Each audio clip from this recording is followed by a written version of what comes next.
Every day, you and I get bombarded with negative news. And just like our bodies becomes what we eat, our minds become the information that we consume. If you want to stay positive, it's so important that you also listen to stories that inspires you and uplifts you.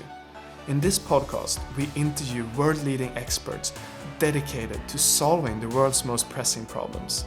And if you stick around, I promise you will not only be as informed as if you watch the news, you will feel uplifted, inspired, and have more positive energy in your life. Welcome to Great.com Talks with. Hi and welcome. Today, Great.com talks with Patrick Plonsky, who is the executive director of booksforafrica.org. And if you haven't heard of them before, they do exactly what the name suggests. They make sure people in Africa have the same access to books as we have in other parts of the world. And if you're new here into this podcast, you definitely want to press subscribe on YouTube or in your podcast app, because today we're going to explore how books is a key to education and a better life. Patrick, thank you so much for taking the time to speak with Great today. Thanks so much. I appreciate the opportunity. Right. So how would you describe Books for Africa to someone that hasn't heard of you before? Well, I have what we call in the United States our elevator speech, and there's the speech, which is longer if the elevator gets stuck. So the elevator speech is Books for Africa is the world's largest shipper of books to Africa. And we send books all over the African continent. We've sent now, we've been doing this for 32 years. We've shipped to every single one of the 55 countries in Africa. And it's all about getting reading material to people who want it and need it and find value in what we have to provide. And so we seek to do that as easily and as efficiently as possible. I see.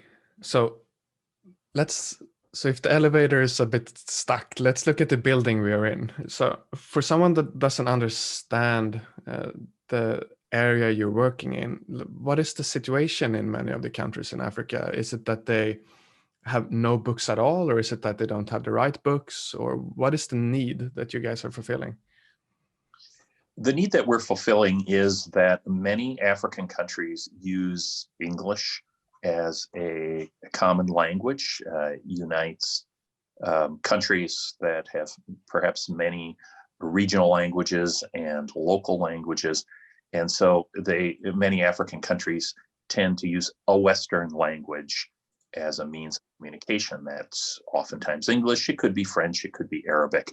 And so that's the first and foremost thing, is that there is demand for English language books and French language books. We also send books in French. There's demand for these books in schools and libraries and universities all over Africa. People want them. They need them. So that's the first thing. Then the second thing is there's just a shortage of them. Libraries, such as they exist, are often very small. Maybe they have 1,000 books. And oftentimes those books, if they do have 1,000 books, maybe that's typical for a school library, and they're happy to have 1,000 books. Oftentimes they don't have them, and if they do have them, they're dated or they're damaged because books have a lifespan like everything else. So our goal is to provide high quality current reading material to fill up these libraries. And they sort of serve as supplemental books. Ministries of education are providing books that meet needs in terms of curriculum and whatnot. But we provide books that are supplemental to what the ministries of education are providing. The issue, unfortunately, though, is that oftentimes supplemental is all that's available because there's just no books or not enough books being provided through ministries. So that's what we do, and it's very simple. And we've been doing it for 32 years, and it's been very well received across the continent of Africa. I saw that you just shipped your 50 millionth book. That's incredible. We did incredible. 32 years, 50 million books. I think it's testimony to stick-to-itiveness. If you just keep trying at something, and working at it and working at it and working at it, results will be achieved. And so that's what we find. We did not think when we started 32 years ago with a small organization in a church basement that someday we would be the world's largest shipper of books to Africa and send 50 million books. But here we are. And so we continue to do that. And, it's 50 million hard copy books. We also send a lot of digital books. And also it's while volume is important, it's about quality also, that we send things that people want, so that when they get the books from Books for Africa, they say, "Oh, good," and not, "Oh, no." That's our. I see. And I think you touched upon it a little bit, but I didn't quite understand it. And I guess I'm trying to understand the challenges you're going to, because I guess then that is your approach that you find books that are no longer in use in the US, for example, and then you ship them? Or do you collect money and buy books that you think are the most relevant for the people and send them new books? What is the strategy? Yeah, the strategy is to find books that are no longer being used in the United States or are surplus, and then to send those donated books. So these are books that are oftentimes very good. They oftentimes brand new. We're sending a container today to Tanzania, 27,000 brand new children's books. That's a typical day in the life of Books for Africa. That said, a lot of times books are gently used, as we say, and so they're still very valuable. For instance, university books. Oftentimes you can spend $100 for a good university book, and maybe it's been used for a year or something. And so a lot of times these books that are used in colleges across the United States, they're being used in the spring, and by the fall we have them in Africa. So the very same books that are in use in the United States are being used in Africa that same year. Sometimes a used book is more valuable than a new book. Depends on the title. Something like an algebra book or a statistics book at a university level, an engineering book. Those are very hard to come by. They're in short supply. They're very valuable in Africa, more so than new books. So it's about the title. It's about sending what people want and what they need. And so that might be, for a children's school, a kindergarten, they obviously need children's books. Universities and libraries and doctors need an entirely different set of books. And it's about getting the right books to the right people. I'm personally going through an interesting book transition. I have maybe you see it a little bit in frame here. I have a library of books that I might as well donate because I've already read them, but I don't use it anymore because now I have my e-reader, and I love real books, but it's just more convenient because I can highlight and I can export notes and all that stuff. So I'm curious how the invention of e-readers is affecting Books for Africa. Yeah, when the e-readers came into being, whatever it was, 8 or 10 years ago, the expectation, not only at Books for Africa, but around the world, was that, okay, this is the end. Everyone's going to be using e-readers, Kindles, tablets, whatever. No one is going to be using hard copy books. That has not come to pass. While many books are used on readers, the penetration of hard copy books remains something like 80% of the market. So 80% of the books that are read continue to be read in traditional formats. So huge demand for hard copy books. Because why? Because they're cheap and they're durable, and people like them, the tactile nature of them. And if you're like me, you like have them for display purposes. There's sort of a prestige factor that, hey, I'm a reader, I've had these books. All of those things are are part of why people love books. Now, that said, we do send digital books also. We have sent over 3 million digital books loaded onto computers, laptops, and tablets. So our goal is to give people what they want. If they want books in a digital format, we'll provide that, and we do. That said, most of our recipients want books in hard copy format.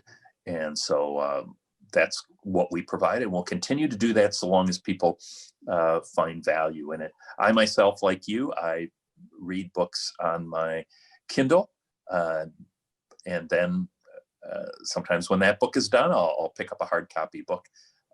Depends on the different situation. For me personally, I've left so many Kindles on airplanes over the year that while very convenient, I bring hard copy books when I'm traveling more often than not. Got it. And I appreciate that you are looking at the needs of the recipient and try to adjust your strategy around those needs. Now I'm curious, because in my mind, I see a chain of events that needs to occur before a person in Africa is holding the book in their hands. You need to collect the books, you need to ship the books, you need people that is responsible for this, you need to, I guess, for the local people to accept the books and use the books. And so what is the bottlenecks for Books for Africa? Your biggest challenges in this process? Well, yeah, the question you're asking, what's the biggest challenge? I remember when I first started at Books for Africa 18 years ago, that was sort of the first question. Or new board members, we often, like the question, well, what do you need, books or money? The answer is we need it all, because it's a comprehensive system. So what do we need? We need high quality books. We're going to send 3 million books to Africa this year.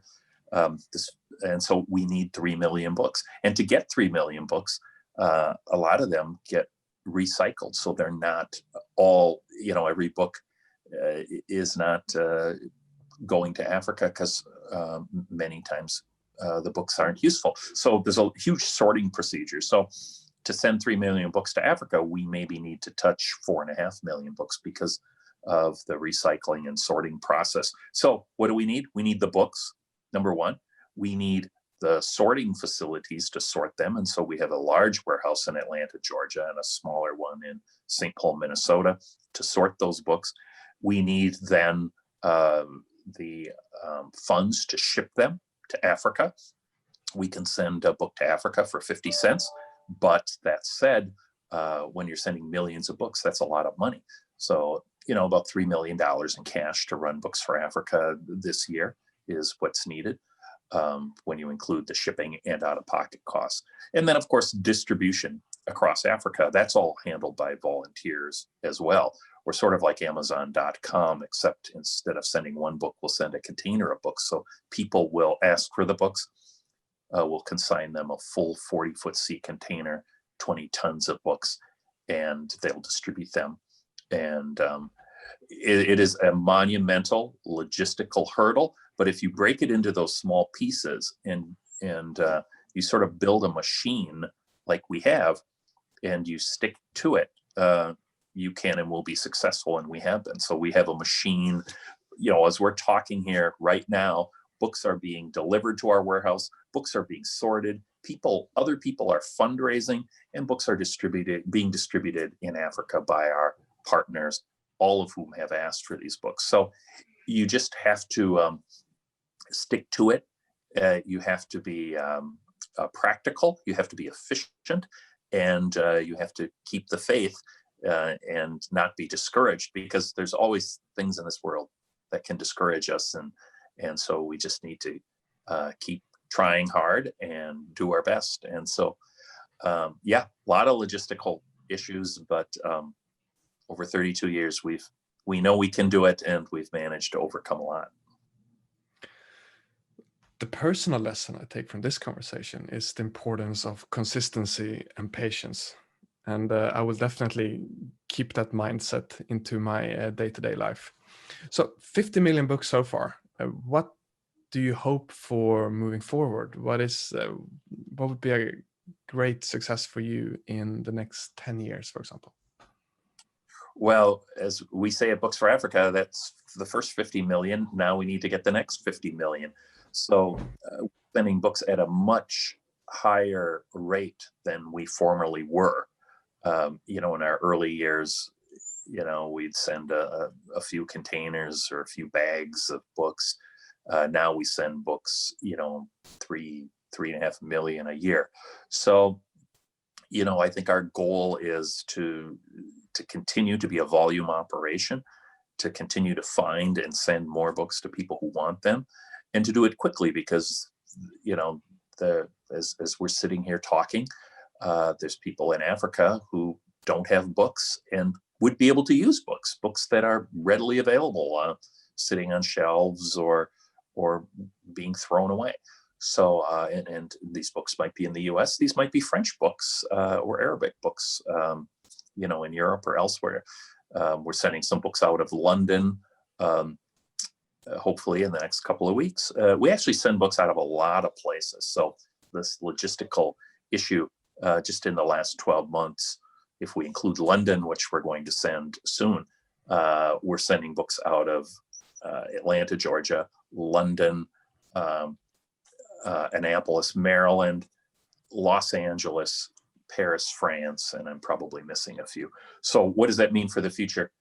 I think it requires that if we're going to be as efficient as possible, we need to find where these books are anywhere in the world that are valuable, and then put together the logistics of sorting them and sending them to where they're needed. So, I like to think of in round numbers. The human mind always thinks in terms of round numbers. So the round numbers, we sent 50 million, let's send another 50 million in 10 years. That's a laudable and challenging goal, but, we probably didn't think we'd be here at 50 million books here in January of 2021. So we're going to strive to add value and do what we can to help out. I think if we all do what we can in this world, we can't all solve it on our own, but if we all work together and do our little bit, good things will happen.